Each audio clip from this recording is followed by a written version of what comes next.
In this video, I'll be teaching you how to get good at school. Whether you're in high school or attending university, this video is for you. I'll be showing you how to improve your studying habits, how to pick the best classes, and so much more. Starting with how to manage your time. Time management skills are essential if you want to get good grades, but odds are you aren't doing it correctly. If you're in high school, you should focus most of your efforts on completing every homework assignment to the best of your ability. Plan 1 to 2 hours each night to complete your homework and stick by your plan. If you have any difficult tests coming up, or take any advanced placement classes, you should create a study plan for your tests. Instead of doing 5 hours of studying the night before a test, you should do 1 hour of studying each day for 5 days leading up to the test. Spacing out your studying is extremely valuable and will get you significantly higher test scores. If you're attending a college class, your time management skills are even more important.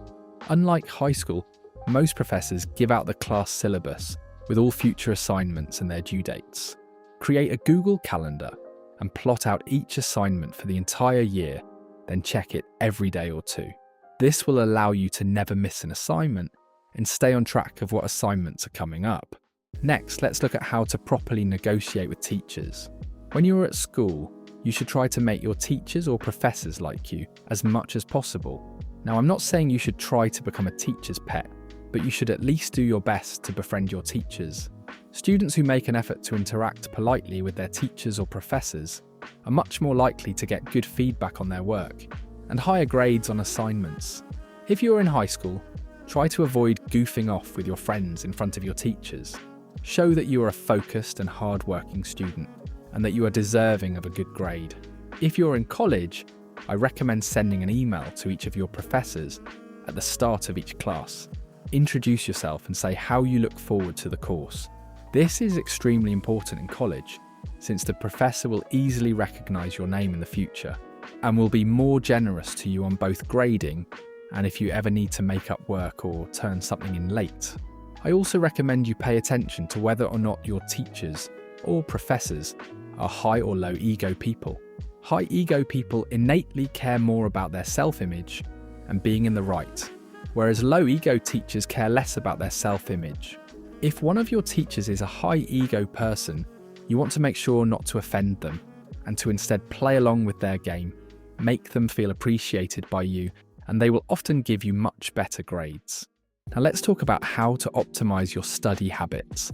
The fundamental way you memorize information is by building neural pathways in your brain. Whenever you read a particular sentence or read a specific fact, the neurons in your brain create a new pathway for that specific thing. Then, anytime you try to remember that thing, your brain triggers the neural pathway to think of the memory. The more you read something or think about something, the stronger that neural pathway gets. This is important because the key to memorizing information is to give your brain enough information to build and strengthen neural pathways. Then, when you're taking a test, you will have many new neural pathways to remember information from. The way you make studying efficient is by stimulating your brain with valuable information and removing unnecessary information. To do this, you want to study in multiple different ways. Read the textbook, then switch to flashcards, then switch to writing down everything you remember. Switching between different studying methods helps to continually stimulate your brain as you study. To remove unnecessary information, try to study somewhere quiet or listen to white noise. Leave your phone in another room and block out any distractions from outside. I also recommend listening to 40 Hz noise before you begin studying. This is because 40 Hz noise is scientifically proven to improve memorization by a small amount.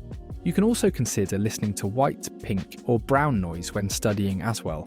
These background noises improve brain function in the frontal lobe and can make you more focused. They can also help to block out any nearby noises to reduce distractions. When you're studying, I also recommend using the Cornell method to take notes. The Cornell note-taking method is when you split each page into cues, notes, and summaries. On the left, you write down the key concepts that your notes are discussing. On the right, you write down whatever notes you want to remember. And on the bottom, you rewrite a summary of all the notes. This improves memorization by forcing your brain to actively recall the information. After you write down your notes, you write a summary of the information to force your brain to remember what notes you just wrote down and actually understand how they all connect together. Then, the left column allows you to get a brief overview of your notes if you reread them in the future. This is way better than having one long list of notes, and I highly recommend you try it. Now let's look at how to pick the best classes. When you're picking classes, you have to consider a few things. If you are in high school, you want to pick classes designed to increase your GPA as high as possible. GPA stands for Grade Point Average and is a measurement of your average grade across every class you take in high school. You want to get this as high as possible so that you can get accepted into the best college possible. When deciding what classes to take, try to talk to older students and figure out who the good teachers are. Try to take classes with the best teachers you can and avoid the ones that are known to be strict graders. You don't want to end up with the teacher who gives everyone bad grades for no reason.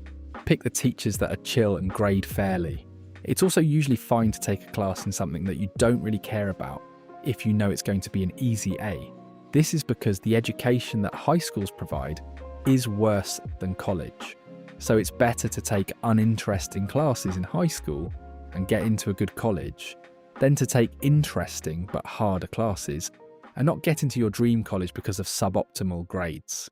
If you're in college, this is completely different. When picking classes in college, you absolutely do not want to pick the easiest classes you can think of. Instead, the only thing you should be paying attention to is what classes seem interesting. You should pick the classes that you think you would enjoy the most, regardless of your major or what your friends are taking. This is because college is meant for you to explore different career paths and find what career you enjoy the most. You should attempt to find what area of study you enjoy the most and research more into that field. The last thing you would want to do is take a bunch of classes about something you don't enjoy, because working a job you don't enjoy means living a life you don't enjoy. So try different classes until you find what topic calls to you. You should also try to sign up for classes as early as possible. This is a very common beginner mistake, since many new college students procrastinate and don't pick classes until the last second. You should go onto your university's website and find out what day class selections open for each semester.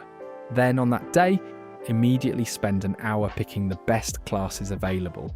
Most of the best professors and classes will be filled up in a matter of weeks, so pick your classes early and get a head start.